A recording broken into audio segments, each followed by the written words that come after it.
오늘 주 앞에 나와 예배하신 여러분에게 우리 주 예수 그리스도의 은혜와 평강이 충만하기를 주의 이름으로 축복합니다.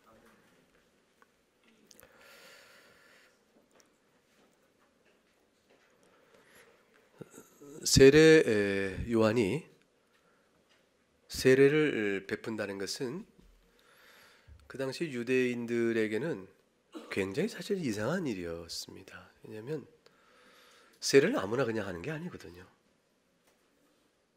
그냥 아무나 나타나서 야 와라 내가 세례 줄게 이럴 수 없는 거거든요. 그러니까 누가 이 세례 요한이 세례를 베푼다는 소식을 들었을 때 분격해 했겠어요? 당연히 이제 그 당시 종교 지도자들이죠. 그 가운데서도 소위 하나님의 율법과 장로들이 내려준 전통에 대해서 우리보다 더 잘한 자가 없고 잘 알 뿐만 아니라 그것을 우리보다 잘 지키는 자가 없다고 생각했던 누구? 바리새인들은 이거를 가만히 둘 수가 없는 거죠. 당시에 지도자들이었으니까 영적 감독을 해야 하는 겁니다. 사람들을 보냅니다. 보낸 자들이 제사장이요 레위인이었다 되어 있습니다. 그들이 이제 요한이 세례 주는 곳에 다가와서 물어보겠죠. 당연히 뭐라고 물어보겠습니까? 요한 넌 잘못했다. 이게 무슨 짓이냐? 이 말을 어떻게 바꿔 물어보냐면 어찌 됨이냐 이렇게 물어봅니다. 근데 근거가 뭐냐면 네가 그리스도가 아니라고 했지 않냐? 엘리야도 아니지 않느냐? 네가 그 선지자도 아니지 않느냐? 그 무슨 권위로 네가 이렇게 세례를 주는가? 이렇게 물어보게 됩니다. 이것은 질문이요, 질책이요, 이미 정죄가 들어간 것이죠. 그럴 권위가 없는 것이 분명함을 어찌하여 감히 세례를 주는가라고 물어본 겁니다. 따라서 대답을 잘 못하면 바로 종교법으로 다스려야 될 이유가 있는 행동을 한 것이죠. 자, 요한이 뭐라고 대답할까요? 세례 요한이 뭐라고 대답하겠습니까? 그래서 본문에 나온 답이 있습니다. 26절과 27절입니다. 같이 읽어보겠습니다. 요한이 대답하되 나는 물로 세례를 베풀거니와 너희 가운데 너희가 알지 못하는 한 사람이 섰으니 곧 내 뒤에 오시는 이라 나는 그의 신발끈을 풀기도 감당하지 못하겠노라 하더라. 세례 요한의 답변은 조금 어떻습니까? 직접적으로 답을 한 거 아니죠? 네가 어찌 됨이냐? 무슨 권위로 네가 감히 이 일을 하는가? 물었으면 하나님께서 하라고 하셨어. 그 대답 외에는 어떤 대답도 합당하지 않습니다. 근데 하나님께 하라고 하셨어 라고 말하지 아니하고 지금 어떻게 말했냐면 물로 나는 세를 주는데 말이지 너희 가운데 한 사람이 있는데 너희가 알지 못하지. 근데 내 뒤에 오시는 그분이시라고. 근데 나는 그분과는 도무지 비교가 안 돼.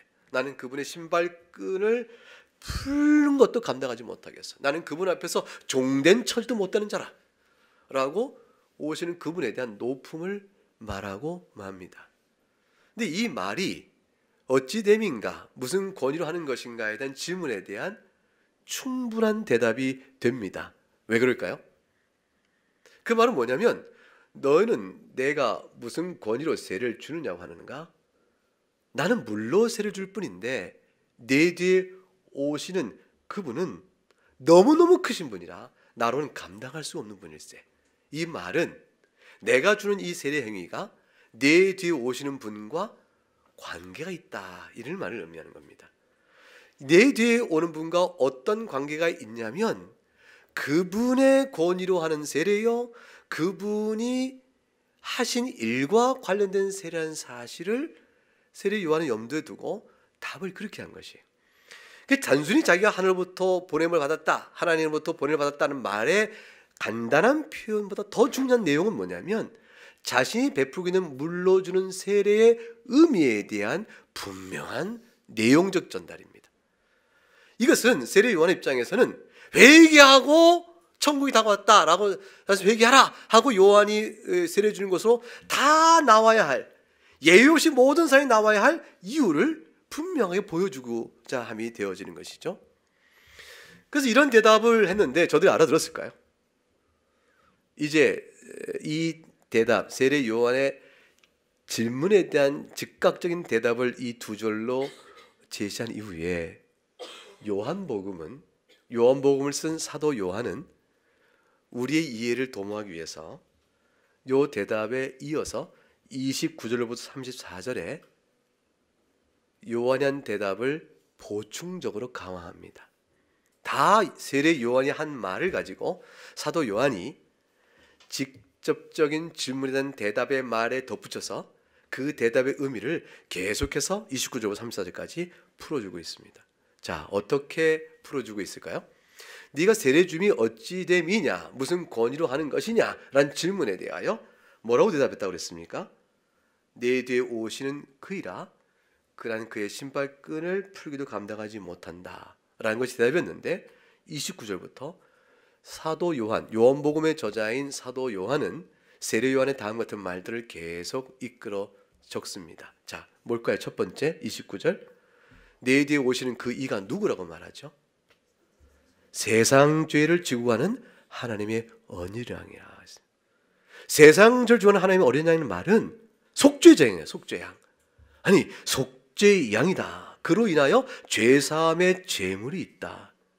이런 말을 요한이 얘기합니다. 30절, 근데 그는 나보다 먼저 계시니, 내 뒤에 오시나 나보다 먼저 계시니, 그는 영원부터 계시니요 그의 높으심은 나는 비교할 수가 없는 자라 라고 말하고, 31절에 나도 그를 알지 못하지만 나는 그를 여러분에게 이스라엘 가운데 나타내 주려고 지금 내가 이렇게 세례를 베푸는 것이요 라고 되어 있으니, 내 세례는 네 세례 자체가 목적이 아니고 이 세례는 가리키는 바가 있는 것이다 라고 말을 하고, 그 다음에 32절에 근데 하나님께서 말씀하기 성령이 비둘기처럼 하늘로부터 내려와 그 위에 머무를 자라 이렇게 말하고, 33절 나를 보내어 물로 세례를 베풀라 하신 그 하나님께서 그렇게 성령이 위에서 내리면 그분이 바로 그리스도인 줄 알라고 얘기하신 분이요 성령으로 세례를 베푸는 이라고 알라 하셨다.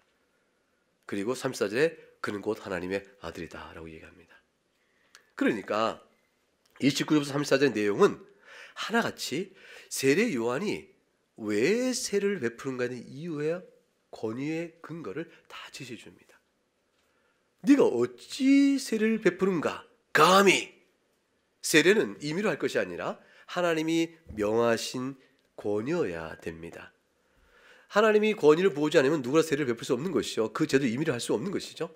세례 요한은 지금 이 대답 속에서 사실 내가 직접적으로 하나님께서 세례를 베풀라고 명하신 바를 받았어 라는 개인적으로 하나님께 받은 계시를 말함과 동시에 이 세례가 무엇 때문에 그렇게 행하게 됐는가에 대한 모든 세례의 실질성, 진정성, 권위성은 바로 내 뒤에 오시는 그분으로 말미암아 주어지는 것인데, 그분은 세상 죄를 지고 가는 어린 양이요 나보다 먼저 계시니요 성령이 비둘기처럼 그 위에 내림을 인하여 성령으로 세례 주실 분이요 곧 하나님의 아들이시다 대답을 한 겁니다.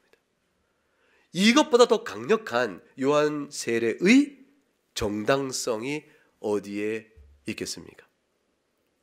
그래서 대답은 간단히 요약하면 이거죠. 그러니까 결국은 하나님의 아들로, 하나님 아들의 권위로 내가 한 것이라. 하나님의 아들의 권위로 했을 뿐더러 내가 주는 이 물로 준 세례는 그가 베푸실 성령 세례를 나타내 보임이라 이렇게 얘기된 것입니다. 따라서 요한의 세례가 하나님 보실 때 합법적이었으며, 하나님 보실 때 그 요한의 세례의 권위 앞에 머리 숙여 다 순종하여 세례를 받아야 될 필요가 있다는 사실은 성경 곳곳에서 다시 언급합니다. 마태복음 21장에 가게 되면 이런 말씀이 나오죠. 바리새인들이 이제 예수님께 나와서 묻습니다. 당신이 무슨 권위로 성전에서 그렇게 가르치는가?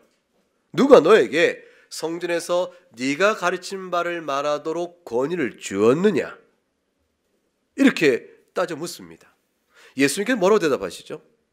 그래. 내가 너에게 하나를 묻겠다. 내가 묻는 말에 너희가 대답하면 나 또한 말하리라. 그리고 물으신 게 뭐냐면 요한의 세례가 어디로부터 왔느냐? 그것이 하늘로부터냐 사람으로부터냐 하고 주님께 되물으십니다. 이것은 주님께서 저들이 뭐라고 대답할지 잘 아는 것이요 요한의 세례의 권위를 인정치 않았던 저들이 예수님께서 하늘로부터 온 자라고 말한들 인정치 않을 것을 뻔히 아시기 때문에 이미 너희가 지은 죄를 다시 또 내게 반복하느냐라고 물으신 것 같아요. 요한에게 따져 물었잖아요. 요한, 네가 세례를 주는데 이게 어찌 됨이냐, 무슨 권위로 네가 행하는 것이냐 라고 물었죠. 요한이 대답했습니다. 네 뒤에 오시는 이가 있다. 그는 어린 양이요, 그는 성령으로 세례를 주실 분이요 하나님의 아들이시라. 이렇게 다 말해서 자신이 주는 세례에 하나님부터 오는 권위의 정당성을 설명했으나 저들이 듣지 아니하죠. 안 들은 저들이 예수님의 가르침의 권위, 예수님의 모든 가르침의 권위가 어디서 왔는지 아무리 설명 듣지 않을 건 뻔한 일입니다.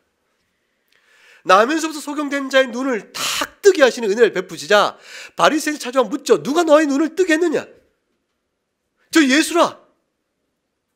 저들이 말합니다. 눈먼 소경이 되물었죠. 아니 이상하다. 하늘로부터 보낸 자가 아니면 이런 일을 할수할 수가 없는데 너희들도 그를 믿으려고 하느냐라고 묻자 너나 예수의 제자가 되라. 이렇게 말하며 되돌아갑니다.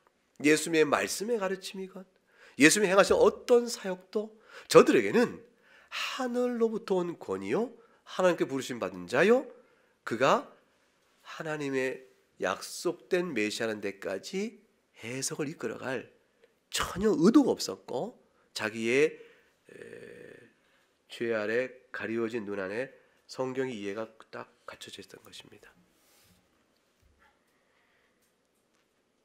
주님께서 말씀하셨죠. 너희가 말을 하지 아니하니 나도 무슨 권위로 내가 이와 같이 하는지를 말하지 않겠다. 결국은 요한의 세례를 거부한 자들은 하나님의 뜻을 저버린 자요, 그런 자입니다. 요한의 세례를 거부한 까닭이 뭐였을까? 유대의 많은 백성들은 나와서 죄를 회개하고 요한의 세례를 받았는데 왜 바리새인, 서기관, 대제사장들 이런 사람들은 다 오히려 분해하고 받지 않았을까? 그것은 나름대로 신학적 이유가 있었습니다. 그 신학적 이유는 뭐냐면 구약의 백성들도 세례를 받았습니다. 어떤 의미의 세례를 받았냐면 모세 율법에 있었던 구약 교회는 하나님께서 할례를 통하여 그 교인대의 태도를 설정하셨어요. 그래서 누구든지 이스라엘의 진영 안에서 이스라엘의 회원으로 있으려면 할례를 받지 아니하면 되지 않았습니다. 외인으로 나그네로 껴있는 거야 뭐 괜찮았지만 이스라엘의 언약 백성이려면 할례를 받아야 했습니다. 이 할례는 하나님께서 아브라함과 약속하여 또 그 행하도록 약속한 바를 모세 때 정하여 나타나게 하신 것이기 때문에 이것은 누구나 다 모세 율법 아래에 있는 이스라엘의 교회라면 행해야 하는 것이었습니다. 그런데 이 할례가 구약 이스라엘 교회 모세 율법 아래 있던 교회의 성례였는데 오늘 우리에게 세례와 같은 것이었는데 이 할례를 행할 때 어린아이 난지 8일 만에 유아 할례를 행할 때 할례를 행하면서 동시에 물로 아이를 정결케 하는 세례를 베풉니다.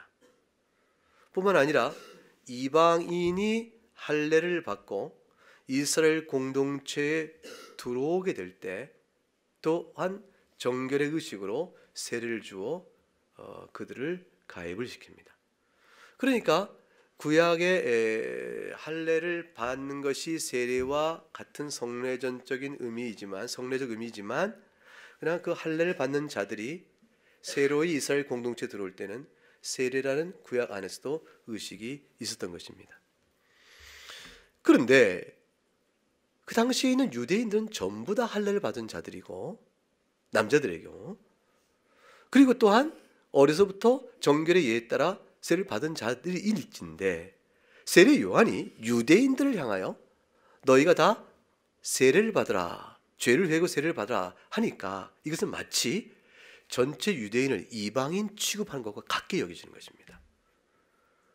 아니 우리가 다 이미 주의 할례를 받은 자요, 정결의 은혜를 받은 자, 이거를 네가 마치 이방인이 우리 가운데 들어올 때 할례를 받고 세례를 받듯이 네가 우리를 그렇게 취급하느냐? 우리가 다 이방인란 말이냐? 이와 똑같이 들리는 거예요. 유대인들아, 회개하고 천국이 다가왔다는 말은 이미 우리에게 임한 천국인데, 메시아가 오시면 우리를 환영할 실터인데 네가 어찌하여 회개하고 세례를 받으라 말하는가? 이것은 우리를 이방인 취급하느냐라는 말과 똑같이 들리는 거죠.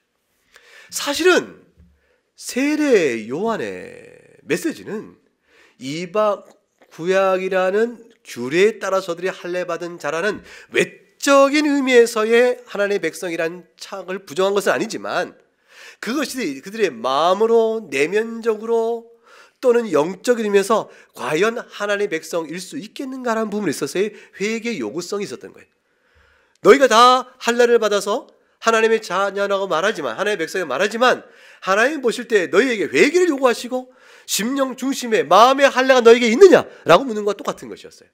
그러므로 정령코 회개하여 요한의 세례를 통하여 오신 그리스도가 이루실 구원 사역의 다른 의미를 그들이 세례를 통하여 제대로 받고 또 바르게 받고, 그래 그들도 또한 구원에 이를 수 있도록 세례 요한이 그렇게 말씀을 가르친 것입니다. 그래서 누가복음 7장 29절과 3절에 가게 되면 모든 백성과 세리들은, 세리란 말고 붙어요. 참 이게 세리하게 그 당시 죄인 중에 죄인인데, 모든 백성과 죄인 중에 죄인 세리마저도 이렇게 이미 요한의 세례를 다 받은지라. 근데 이 말씀을 듣고 하나님을 의롭다 사람들은 했는데 비교된 그룹이 있어요. 바리새인과 율법 교사들은 요한의 세례를 거부하고 그들을 위한 하나님의 뜻을 저들은 저버렸다라고 되어 있습니다. 결국 세례 요한을 통한 회개의 세례, 그걸 통한 죄사함의 세례가 그들의 영적 실상에 왜 적절함 필요한지를 전혀 돌아보지 못했고, 그렇게 그리스도 오시기 전에 요한의 세례를 명하신 하나님 뜻도 그들은 받지 못했습니다. 세례 요한은 어떤 의미의 세례일까? 그것은 세례 요한은 구약의 끝에 있는 자지만 구약에 속하지도 않은 자입니다. 즉 요한은 선지자가 그런 의미에서 아닌 것이에요. 구약에 속한 선지자가 아니요, 이미 그리스도가 오심을 본 자이기 때문에 오실 분을 바라보는 구약의 선지자가 아니라 오신 그리스도를 보고 있으므로 구약에 속한 선지자가 아닙니다. 그래도 불구하고 그리스도의 구속의 사역이 실질적으로 성취되기 바로 직전에 있는 자인 만큼 신약의 바로 접경선에 있는 분이에요. 그런데 요한의 세례는 어떤 특별성이 있냐면, 바로 오신 그리스도께서 이루실 구원 사역이 어떤 것일까를 미리 바라보면서 그것에 따라 세례를 선포하고 행하는 것이 되어집니다. 그래서 요한의 세례는 뒤에 오는 예수님의 제자들이 베푼 세례, 승천 이후에 사도들이 베푸는 세례, 그리고 그 이에 오는 교회의 세례와 본질적으로 다 동일합니다. 왜냐하면 다 무엇을 바라보냐면 그리스도를 직접적으로 연결하는 것이기 때문에 그렇습니다. 다만 요한의 세례는 오신 그리스도께서 아직 구속사역을 완전히 이루시기 직전에 그리스도를 바라보는 세례고, 그 이후에 제자들이 예수님 생전에 준 세례 또한 그리스도의 구속사역을 바라보며 하는 세례이고, 승천하신 이후에 주는 오순절 성령 강림 이후에 주는 모든 세례들은 이루신 구속사역을 통해 주는 세례입니다. 요한의 세례나 사도들의 예수님 승천 이전에 제자로서 주는 세례나 승천 이후에 사도들이 베푸는 세례나 그 외에 오늘날 교회에서 계속 베푸는 모든 물로 주는 세례들은 다 똑같이 오신 바로 그리스도를 바라보고 있습니다. 근데 이것은 구약교회에서 할례와 의미와 같습니다. 할례는 우리에게 두 가지 정도의 특별한 의미를 보여주면서 그것을 확실하게 보증해 줍니다.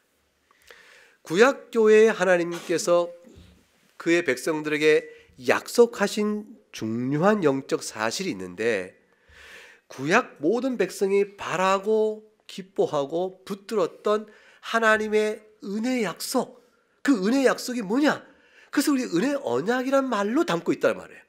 그 은혜의 약속이 있는데 이 두 가지를 할례를 통해서 보여주면서 그 약속이 반드시 이루어질 것이며 그렇게 너희에게 적용될 것이라는 사실을 할례를 통해서 도장을 찍어준 거예요. 그 도장을 찍었다는 것을 인쳤다라고 말하고, 그것은 표시다 해서 사인이라고 말하고, 그래서 그것은 보증이라 말하며, 그래서 우리가 우리 주관적 믿음 속에 우리를 향하여 행하시는 은혜의 영적인 효과를 우리가 더 굳게 믿도록 확증해 준다, 이렇게 말합니다.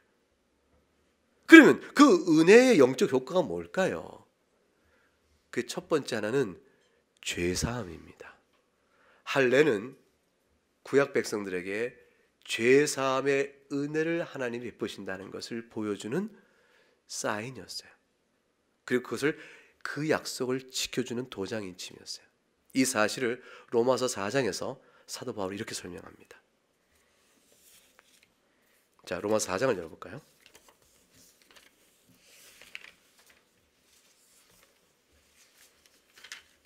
로마서 4장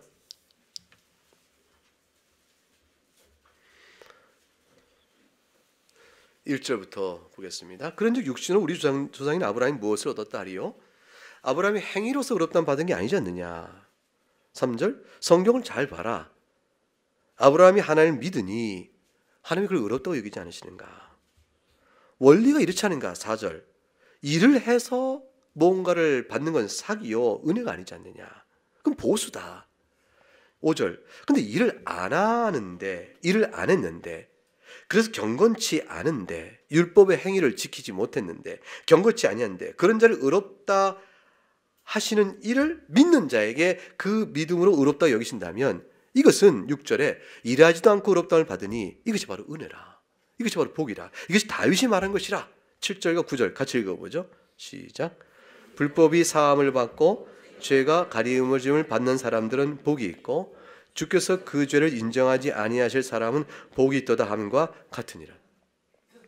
그러니까 불법이 사함받고 죄가 가리움을 받은 사람, 어떻게 가리움하지 않았더니 8절 주께서 그 죄를 인정하지 않았다. 그 거저 용서를 받는 사람, 이 사람 복 있다 하고 사윗도 말하지 않은가. 이 복이 그럼 내가 묻건대 할례 받은 자에게 주어진 것이냐 할례 받지 않은 자에게도 주어지는 것이냐. 아브라함을 살펴보자. 아브라함이 믿을 때의 의롭다함을 받지 않았는가. 근데 아브라함이 할례를 받은 상태에서 이런 의롭다함을 받은 것이냐. 10절 어떻게 여겨졌느냐. 아브라함이 할례 받은 때냐 무할례 때냐. 아브라함이 당연히 무할례 때거든요. 할례 시가 아니라 아브라함이 할례 받지 않을 때 믿음으로 의롭다함을 받은 거 아니냐. 11절 그가 할례표를 받은 것은 무할례 때에 믿음으로 된 의를 인친 것이니 이는 무할례자로서 믿는 모든 자의 조상이 되게 하려 합니다. 그래서 그가 할례자의 조상도 되고 또한 할례를 받지 않은 자의 조상도 되는 것이니라. 이 말씀을 합니다. 이 얘기는 전체 할례가 구약의 성례로 주어지고 있었던, 할례가 가리키고 있었던 중요한 영적 사실은 뭐냐면 믿는 자를 의롭다 하신다. 그거 사실이에요. 할례는 그 자체가 가리키고 있는 영적 사실이 뭐냐면 믿는 자를 의롭게 하신다. 그리고 믿는 자에게 죄 씻음을 주신다. 그 사실을 할례가 보여주는 것이에요. 이 믿음은 뭐냐면 우리는 타고나서부터 본성상 악하여 우리 스스로는 하나님의 율법의 죽음을 면할 길이 없습니다 라는 사실을 인정함으로 하나님께 정하신 할례의 방식에 따라 사람의 표피 일부를 끊어내어 죽는 자로 주 앞에 서 있게 될 때, 그때 하나님께서는 도리어 그 할례 표를 통하여 살리시는 은혜를 주시는 것이에요. 그래서 할례 받은 자의 심령은 우리가 완전히 부패한 자요 살 길이 없는 자라는 사실을 고백하고 나가야 하는 것이고, 그리하여 할례의 성례를 통하여 죄사함의 은혜를 주시는 은혜를 아브라함과 연결시켜서 믿음으로 의롭다함을 연결시켜서 보여